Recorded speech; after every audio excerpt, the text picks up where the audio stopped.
बरं झालं dead body या ड्रम मध्ये ठेवली, वरून सिमेंट टाकलं, त्यामुळे कोणाला नाही कळालं. कंपाऊंडर,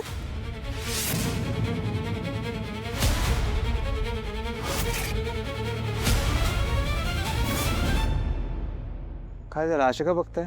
कंपाऊंडर, खरं खरं सांगा, कोण आहे तुम्ही?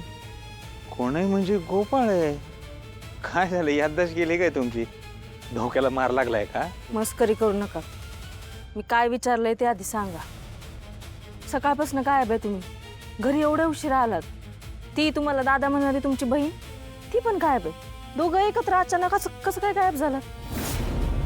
खरं बोलायचं माझ्याशी, कोण आहात नक्की? अहो खरं सांगतो की मी गोपाळ आहे, तुमचा नवरा. हा, तुम्ही गोपाळ आहे. तुम्ही माझा नवरा गोपाळ आहे. तुम्ही टेलर आहात ना? मग सर्वाची तुम्हाला कंपाऊंडर का म्हणल्या? ते तिलाच माहिती. जसं तुम्हाला ऐकून धक्का बसला ना, तसंच मला पण धक्का बसला होता. तुम्ही त्यांचा ऐकून माझ्यावर संशय घेणार आहे का? ते दोन्ही म्हातारे कशात माहिती आहे ना तुम्हाला? हा, मला माहिती आहे त्या कशा आहेत, पण मला हे कळणं झालंय, नरवाजी पण तुम्हाला गोपाळ मानत नाहीत आणि सर्वाची पण तुम्हाला भलत्याच नावानं बोलवत होत्या. हे नक्की काय आहे? ते त्यांनाच माहिती. त्यांनाच जाऊन विचारा. अहो ते दोन्ही म्हातारे डोक्यावर लाडेजी, मी सकाळपासून काम करतोय, मला डोकं चालणं झालंय. तुम्ही त्यात अजून प्रश्न विचारून मला बांबावून सोडा.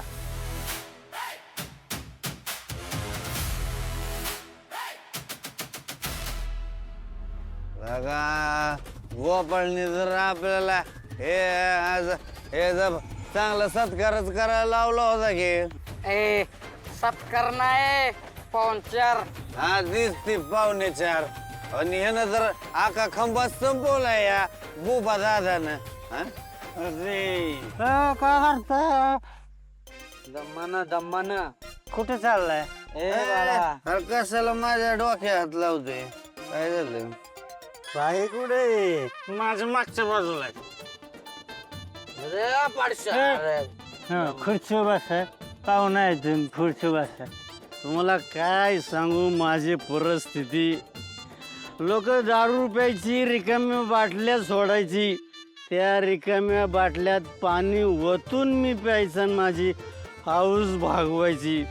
पण तुम्ही लोक देव माणसासारखे भेटले.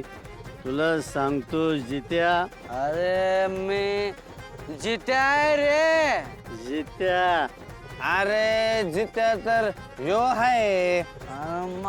मग मी जित्या मग. अरे नाव नको ना बदलू, जित्याच जित्याच राहू दे ना, अडचण होती माझी. हा